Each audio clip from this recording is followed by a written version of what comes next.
Hello MHC and hello YT world. Yes guys, today I have a new friend in releasing my stress. Yes, I am starting this quite some time already, and I think this is very effective to release our stress, to release our emotional problem, and to release our anger sometimes when we are in so much exhausted already for what we have in our life, or should I say masyado na tayong punong-puno sa ating nararamdaman. So gusto kong ituro din siya sa inyo because maybe it could help you, it could help a lot of people. And what I'm telling you guys is about meditation. This is very popular right now. So I am creating my own meditation as for myself because every people has different problem, has different emotional stress, or something what they have in their mind. So kailangan natin guys ng sobrang releasing para ma-release natin yung ating nararamdaman, because if we cannot put it out, sometimes it makes harder and harder every day. So let's see kung anong klaseng meditation ang ginawa ko, because this is very popular and I tried it many times, so I think it could help you also. Okay? So let's go guys, tingnan natin kung ano yung sinasabi ni Mommy's Home Channel. Yes, this is how we start our meditation. First, look for a place that is quiet and silence, and sit down in a comfortable position. Then, try to relax your mind. Try to focus your mind. Think only now.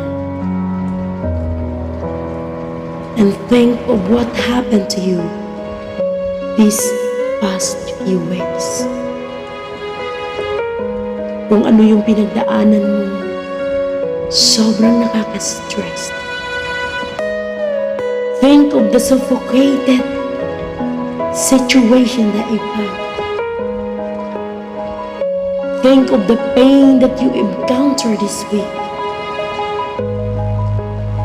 Think everything that happens with you. Isipin mo kung gaano kahirap ang mundo para sa iyo. Think of it carefully. Focus your mind, focus your heart, and put yourself on a one-goal situation. Isipin mo kung bakit nangyayari ang buhay mo.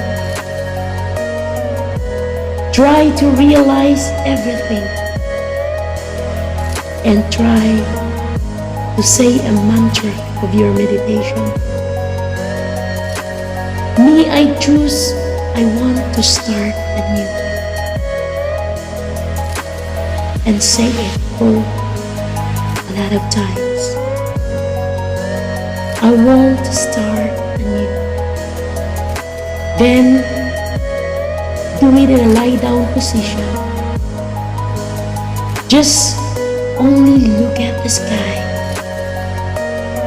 Look at how wide and beautiful the skies is. Because these skies is the symbol of our life. Our life is so wide.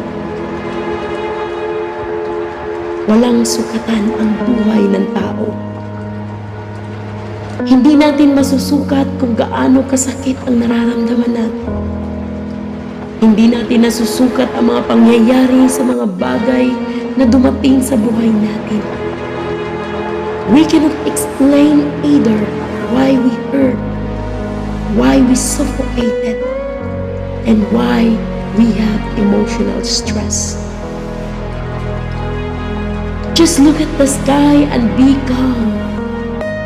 Let the silence be the power of your life. Huminto ka muna. Tingnan mo ang mga paligid, nakapaligid sa'yo. Tingnan mo ang araw. Araw-araw, ganyan lang ang kanyang ginagawa. Sumisikat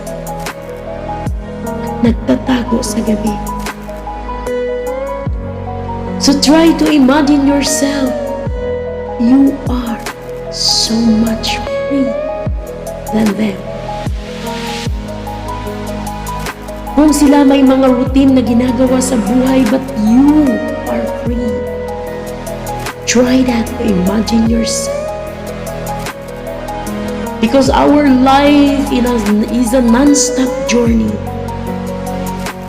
Our life is a wide journey na katulad ng kalsadang dinadaanan natin. We don't know when it's done, and we don't know kung kailan tayo titigil. So think positive now. Let yourself think quietly, think calmly, and tell again to yourself, I want to start anew. Then one by one, release the emotion that you have. Release the emotion that you considered it as toxic in your life. Release the anger. Release the pain that you have in your life. And when you get home, look how pretty our cat is. Same with the son, our cat has a routine in their life. They only stay at home, waiting for us to feed them. But they are content and they are happy for the love that's given to them. So why can't we? Why can't we content of whatever we have right now? Because every problem, every struggle that you have in your life, you know that it could only make you strong and stronger every day. So just see how pretty your cat is. She just happy staying in home, waiting for you, waiting for your love, and waiting for whatever care that you can give to her. So think right now. Let yourself be calm. Let your mind be calm. Let your inner self free. Let your inner in a deep rest. Try to relax right now. Try to concentrate how to enjoy the silence. Because if you enjoy the silence already, then your life is so amazing. Your life is so wonderful already. So every week you have to do this. Try to observe everything that you have. Just don't focus on the problem. Just don't focus on the pain that you have. Just focus on what happiness can give. And then, when you are in your room, try to relax. Sit down again comfortable. And then, say your mantra again. I want to start new. I want to start new. Do it frequently, and I'm 100% sure that your inner thoughts become very calm. Okay guys, ito yung bago kong itinuturo sa inyo. My own meditation. And promise, this is very effective. I'm doing it already for quite some times now.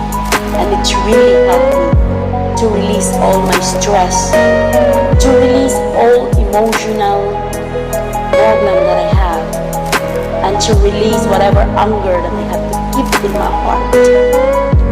Because you need to release all of that, or else you will bring it with your life. And pag nahit mo na yan sa dibdib mo, it's really hard to move. It's really hard to accept reality. So ngayon pa lang guys, help yourself. Do a meditation for once a week. Or if you can do, if you're not busy too much, you can do twice a week. It depends on you.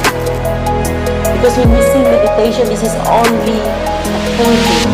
Like, stop, pause for a moment, and think of your life. What happened? Why your life become like that? So just enjoy the silence. Enjoy the calm, the deep thoughts. Enjoy everything. And promise, you can start. But every time you have to make your meditation, make sure that you have a mantra. Mantra means what is your goal of doing this meditation. You can say it, I want to freshen you, I want to start anew, or I want to have stress-free life. So it depends with you guys. It depends how you are handling your meditation, because this is all for you. Just don't follow whatever you can see in the YouTube, whatever you can see in the social media. Do it with yourself. Kung saan ka komportable, kung saan ka mas effective sa'yo. Before you sleep, you can do it. If you cannot find a place like me, or if you cannot go out like me, then do it in your room. Before you sleep, think what happened and do a plan. As your mommies, I am so happy, and I'm so much happy. That's why I'm in YouTube, because I want to help people by doing this. Just stop whatever you want to do. Do meditation and do a prayer. These two is well. So this is your Mommy's Home channel again. And sana may natutunan kayo sa aking vlog for today, sa aking video for today. Sana gawin mo din po sa iyo, sa iyo. Do it for yourself and love yourself at all cost. Dahil walang magmamahal sa ating sarili, kundi tayo lang din mismo. So thank you so much sa mga hindi pa nag-subscribe dyan kay Mommy's Home channel. Please do subscribe and make a comment kung nagustuhan mo. I love you all. Thank you so much.